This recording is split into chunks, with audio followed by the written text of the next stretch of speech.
need subtitles on that part. Okay, well, I might. Let's see.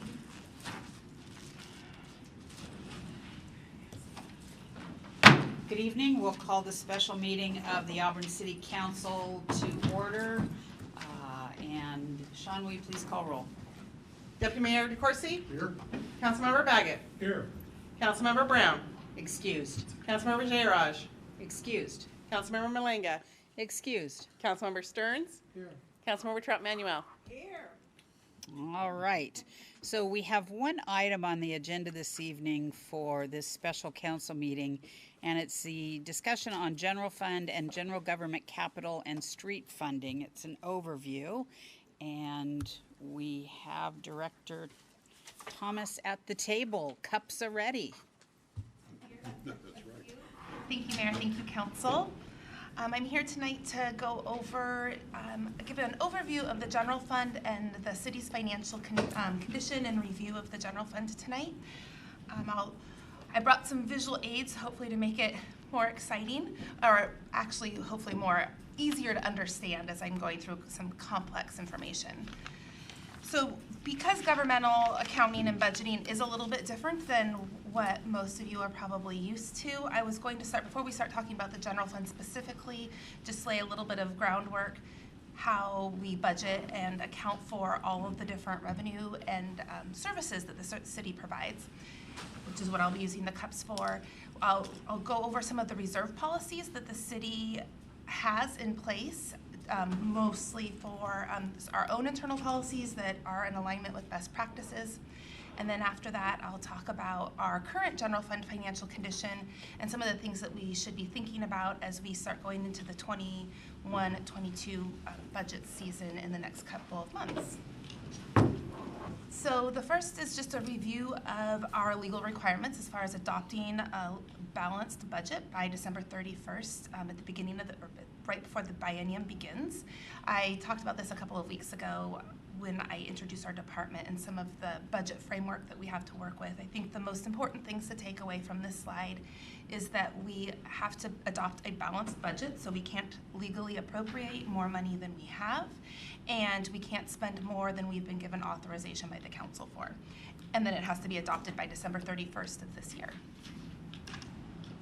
And then the next piece is the fund type. So this is where we're going to get into some more complex information where it comes to our different funds and the different services that we provide.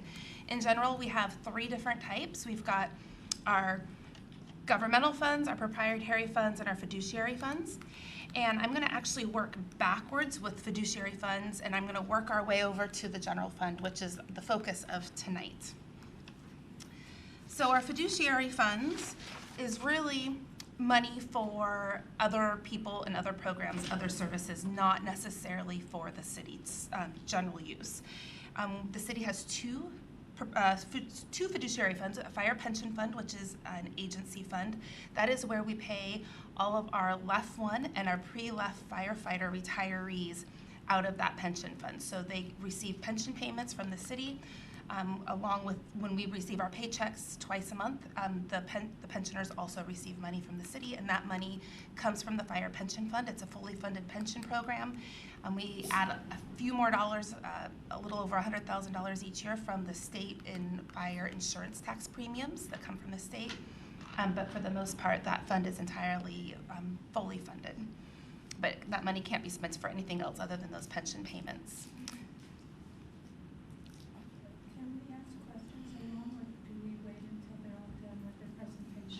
Jamie, which would you prefer? Would you prefer to make it through the presentation and then answer questions? It might be easier to get through unless you think you need that information to help understand as we move through. I'd be more than happy to answer. I understand it. Everything is just I wanted to ask just how many LEF 1 and LEF 1s do we still have? The exact number, between 10 and 15. I don't know the exact number, but it's becoming a smaller number. Okay. I will write that down as a question. Thank you. Yep. So the second fiduciary fund that we have is our cemetery endowment fund. This is called a permanent fund. This is where the principal can't be spent down. The principal has to remain, it collects interest. And in our case, a portion of our cemetery sales are transferred to the permanent fund. That's the principal amount. And then each year we can spend down the interest that that permanent fund accrues, and we can use it on cemetery operations and maintenance. So then that brings us into our proprietary funds. And these are most easily equated to business type funds. So they are wholly supported by the user fees of the users that use the system. So our most notable proprietary funds are our enterprise funds, which is our water, sewer, storm, garbage, airport funds. So those funds are not supported by any general fund revenues or taxes. They're fully supported by the ratepayers that use those services. Our other type of proprietary fund is what we call internal service funds. Similarly, they are paid entirely by user fees, but the customers in this case are actually other city departments. So we have an IT fund, we have a facilities internal service fund, and we also have an equipment rental or equipment replacement internal service fund. All the departments use both the facilities, IT, and equipment funds for services, and they're charged relative to how much they use those funds. And then that brings us to our governmental funds. So we have 4 primary types of sub-governmental funds. And the first one is special revenue funds. The primary sources in these special revenue funds, really like the name indicates, is that the sources are restricted usually for specific purposes. So whether it's real estate excise tax, grants, mitigation revenue that the city collects, those revenues all are restricted for certain purposes. 2 of our more notable special revenue funds are our arterial streets funds and our local streets program. Actually, Jacob Sweeting was here last week talking about our street reports and the general condition of our streets. All of the work and all of the money that goes into funding those programs comes out of, they have their own special revenue funds, and those are supported by a mixture of real estate excise tax, utility tax, fuel excise tax, and some grants here and there. But there's another special revenue fund that we account for, and I'll talk more about this one later, is our cumulative reserve fund. And that is also known like a rainy day fund. It's our savings account for either catastrophic events or large one-time unexpected purchases that we need to make. It's a savings account that we keep off to the side. In general, though, our special revenue funds are best used for one-time or capital expenditures because those revenues aren't necessarily consistent or ongoing or consistently stable. We like to use that money for one-time sort of purposes rather than relying on any of that money for ongoing operations and maintenance. So our debt service funds is where we account for all of the LTGO debt of the city. So all of the debt that is pledged by the full faith and credit of the city are accounted for in our debt service funds. Our largest ones are the City Hall Annex Building bonds that we had issued, our local revitalization bonds, SCORE, which is money that or debt that we had taken out along with the other owner agencies, other owner cities to build the jail, and then the golf and cemetery bonds as well. Last year in 2019, we paid $4.8 million in principal and interest on that debt, and most of that debt service comes from general fund sources. So there is some transferring from general fund sources to pay for that debt service. Our capital project funds are also, as the name indicates, they're where we account for all of our capital projects in the city. Or governmental capital projects. So whether it's parks, streets, facilities, we fund all of those projects with generally special revenue funds or other one-time sources. So sometimes we transfer some money from our special revenue fund cups into our capital project cups, and that is mitigation funds, real estate excise tax again, and state, local, and federal grants. There Our capital projects are adopted in a 6-year capital facilities plan, which we adopt in conjunction with our biennial budget. We update it annually, and those projects are reprioritized as new projects come along or certain projects fall off. If we're not able to secure certain funding that we were hoping to anticipate, a lot of times those projects will get reprioritized and either bumped up in timeline or pushed out. And that brings us to our general fund cup, our big cup, and that accounts everything that we do in that general fund is everything that we don't do in all of our other funds and our other cups, and really has the revenue sources that go into that cup are the most flexible. Those are our general taxes that don't have restrictions tied to them. However, those sources have got their own constraints, which we'll talk about later. And it supports all of the other programs. Like I said, that was our public safety. So that's our police, public safety, our 911 contracts, our CED planning, street maintenance, administration, so that's human resources, finance, legal, legislative, executive office, all of our public works engineering, and our parks and recreation programs. So before I get into the specifics of the revenue, the mixture of revenues and expenditures in our general fund cut, one of the things I think that's really important for everyone to have a little bit of context is our reserve policies. So when we're putting together our budget for all of our funds, we do have best practices and policies that we need to keep in mind, and those are our reserve policies. And really our reserve policies are our savings accounts. How do we account for and have money set aside for very specific things? And the city has 3 saving account types. One is our operating reserves, which are in the actual general fund, and this is just to maintain cash flow. Sometimes our revenues are cyclical.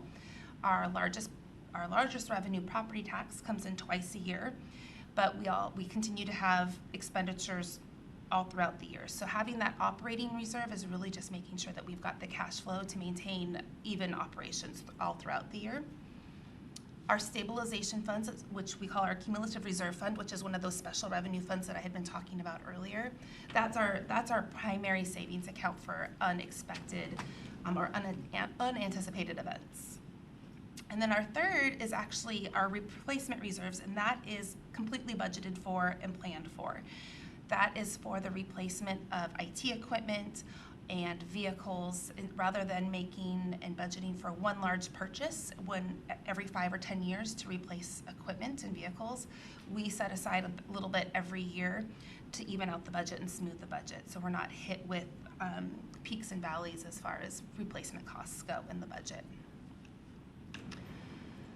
So with those savings account policies in the back of our mind, I'm going to jump into the general fund budget and what makes up our general fund revenues. So 71% of our general fund budget, like I mentioned before, is made up of taxes, with property tax, sales tax, and utility tax. We're constrained pretty significantly with our property tax, which is 30% of our budget. We're limited to that 1% property tax growth. I think most of us have all heard of that. But to put it in context, out of a $75 million revenue budget, that equates to a $220,000 increase in 2020. So we levied $22 million, which meant a $220,000 increase for a year out of a total $75 million budget. Our sales tax is currently doing pretty well. We ended 2019 at 3.4% above the 2018, but sales tax is cyclical, so as the economy dips, so can we expect that sales tax. It's tied very closely to the economy. And then we also have, in the intergovernmental chart slice of the pie, which is 8%, there's what we have mitigation money that we receive from the state that we lost as a result of the streamlined sales tax initiative that took place. The state, to help cities smooth over and help cities help them with the loss of that sales tax. We've been receiving about $2 million a year from the state, and that mitigation money originally sunsetted in mid-2019. We got a small extension into mid-2021, which helps for the interim, but that money does discontinue right in the first year of the next biennium. So we won't be able to rely on that money any longer as we're going into the 21-22 budget cycle. So one more point on the other revenue section, 7%, the 7% square. In 2020, $4 million of that is actually a transfer from the cumulative reserve fund. So I'd earlier mentioned that we like to save that money for unexpected, unanticipated, or one-time uses. We're actually in 2020 have budgeted to transfer $4 million from that cumulative reserve fund to support and bridge operations and maintenance in the general fund. So a little bit of context on our property taxes and how our property taxes are distributed and where our money goes when we pay. For every dollar that we pay in property taxes, 32 cents goes to the school district, 22 cents goes to the state, and 16 cents comes to the city, 10% to King County, 2% to Sound Transit, and then 18% to a handful of other smaller taxing districts. So I think that this is always a really good illustration. As our property taxes go up and as we're paying more, it's true that other taxing districts may have special levies that have gone into effect that we're actually paying more towards, but the city of Auburn doesn't see those increases at all. We're paying it, but the city of Auburn is not getting those increases, with the exception of the $220,000 and the 1% increase each year. And this is a similar breakdown on the sales tax. So if our 10% sales tax in the city of Auburn, 65% of it goes to the state, 26% goes to King County, and then the city receives 9 cents for every dollar that we pay in sales tax.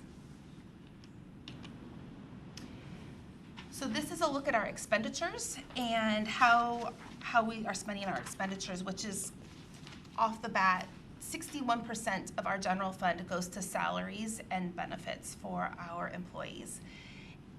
As of December 2019, the annual CPI increase is 2.5%. So assuming our wages at least stay in line with CPI or close to CPI, that already is at or exceeds our expected revenue increases year over year. And that's 61% of our budget. We also have our medical benefit costs, like every business and every city and every organization is facing. Medical benefits continue to increase in costs. And then we have the constraints with our providing public safety services through Valley Common Score. Even though they provide us services and we do have a voice at the board, we are owner agencies, and both of those agencies were heavily tied to the costs that they tell us that it costs to run those organizations and agencies. So I want to talk a little bit about fund balance. I don't know if you noticed on the prior two slides, the total revenues that we had budgeted, $75 million in 2020, does not match the $80 million in expenditures that we had budgeted in 2020. And that's perfectly legal because we're using what we call fund balance. So we're relying on our fund balance sources to help bridge the gap between the new revenues we expect to get and the expenditures. So that's just what's left over at the end of the year. What did we end 2019 with? We add all of our expected revenue for the year. We subtract our expected costs to operate the general fund, and that's our ending fund balance. So we can use that money, and we are relying on some of that fund balance for 2020 to move forward. But similar to the cumulative reserve fund, it's available one time, and once it's gone, we can't rely on it anymore. And that's part of our systemic problem that we have with the general fund is we're relying on these one-time sources to help support ongoing operating costs. So over time, if we did nothing at all, that red line shows what our fund balance is doing. So you can see 2018, 2019, 2020, we're maintaining that fund balance relatively well. 2020, the main reason why we see a plateau there is because we are relying on that $4 million that we're transferring from our savings account into the general fund.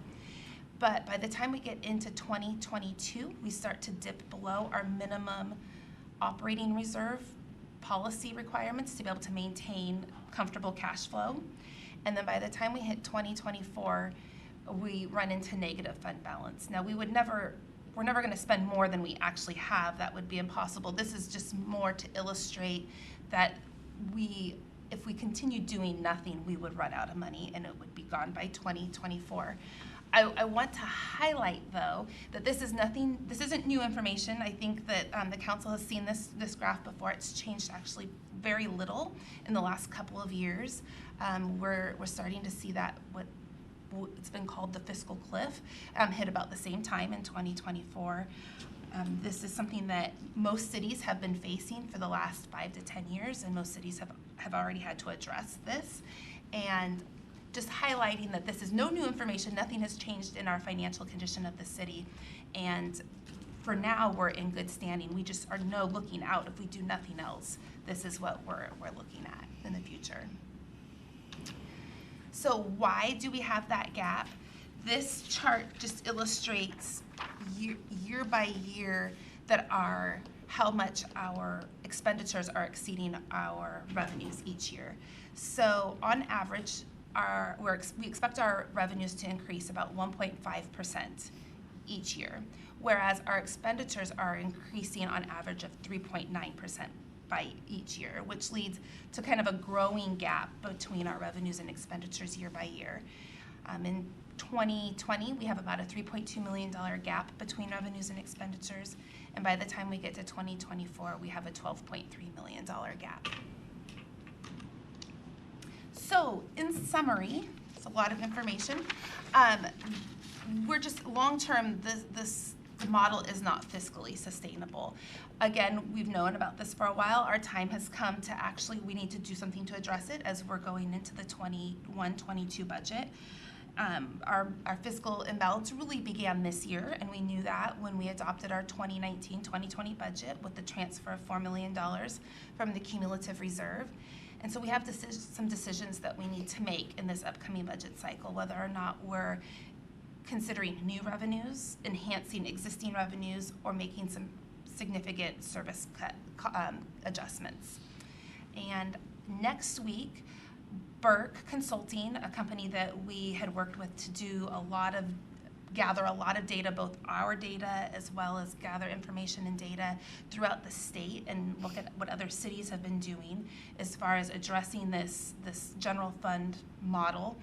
They've pulled together a lot of really good information and some options for the council to consider. It's going to be very high level.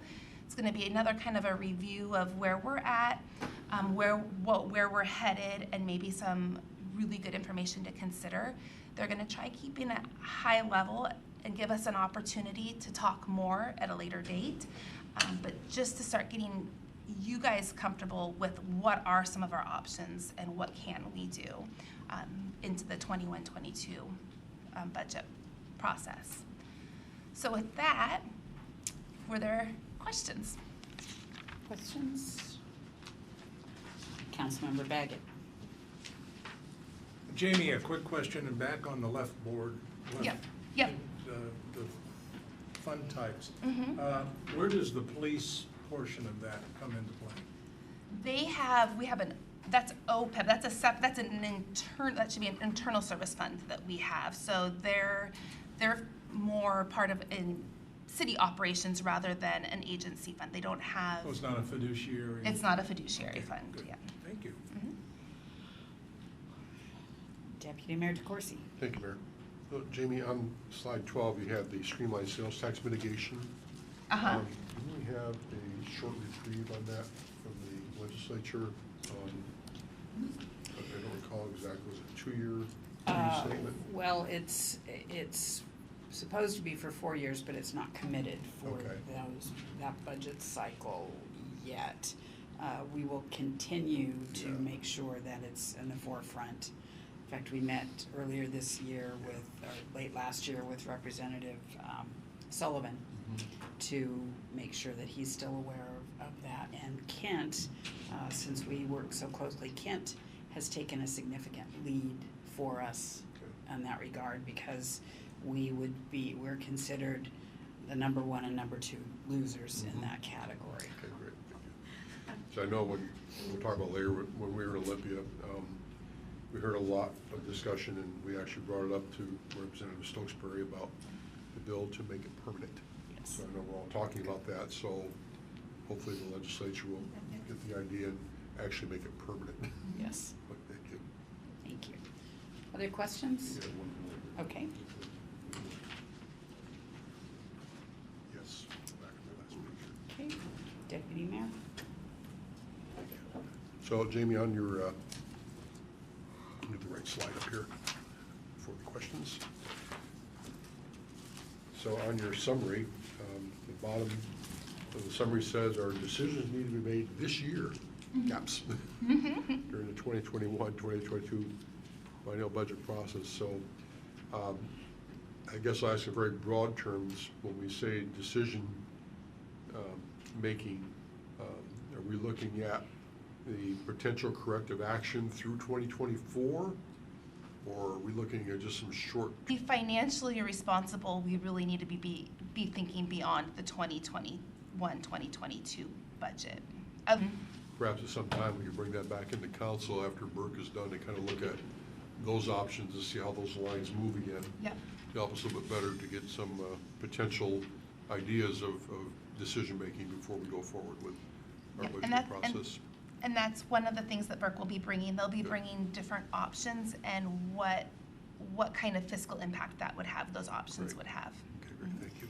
And then at council retreat on March 5th and 6th, each department director will be providing council with an overview of each program within their department, so that you have a better understanding of how each department operates, what exactly a program means, how many people are attached to each program. Okay. Councilmember Stearns? Hi, thanks. So do we have like a hotel bed tax that goes into any of these? Yep, we have it's actually a special revenue fund that we Okay, have. oh, great. All right, thanks. Councilmember Trout Manuel? On page number 13, that 2%, I didn't hear what you said that was for. Sound Transit. Oh, sound transit, okay, thank you.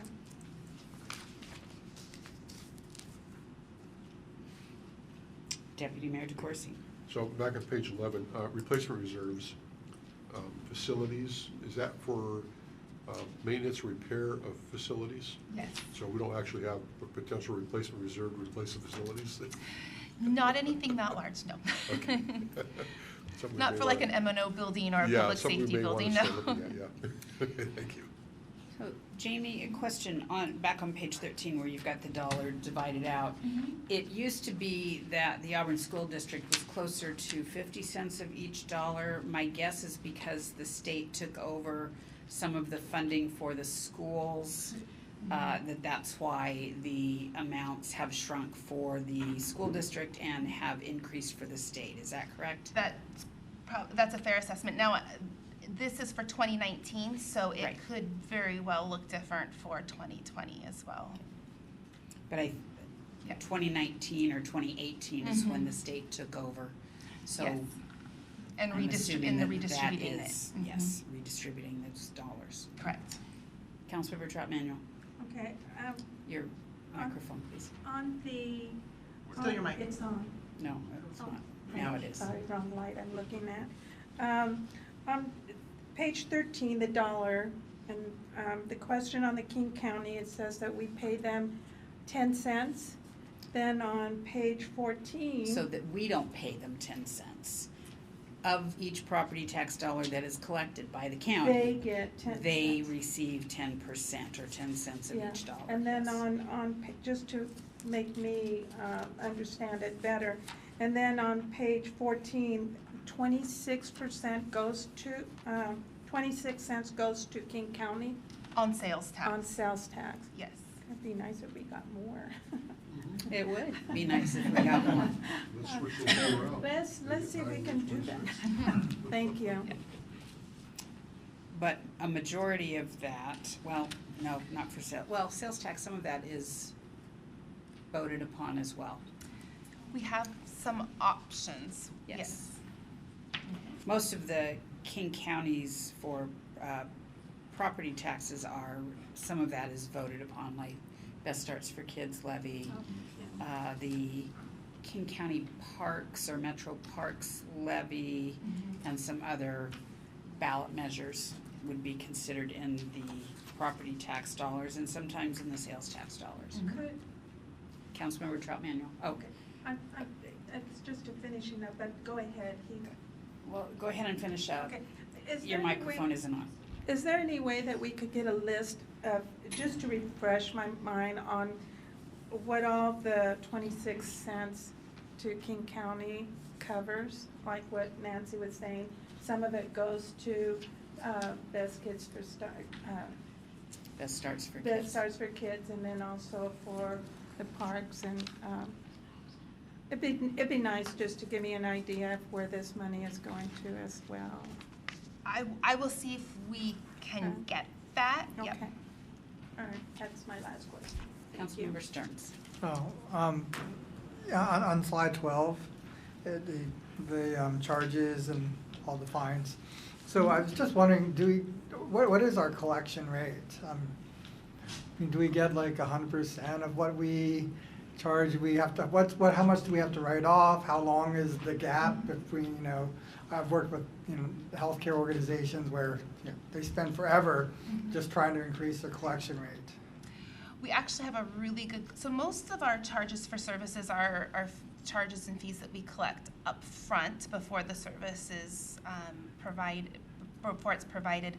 We do have a small write-off amount for miscellaneous amounts. Off the top of my head, I don't know exactly how much it is, but I can say compared to a lot of private business, it's actually really small. We have a pretty high clip.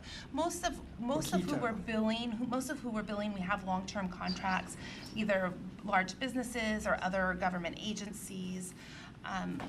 We just don't. We have a much more stable payer when it comes to our charges for goods and services. But I can get and see what our write-off amount is. All right, thank you. Other questions, council? All right, thank you, Jamie.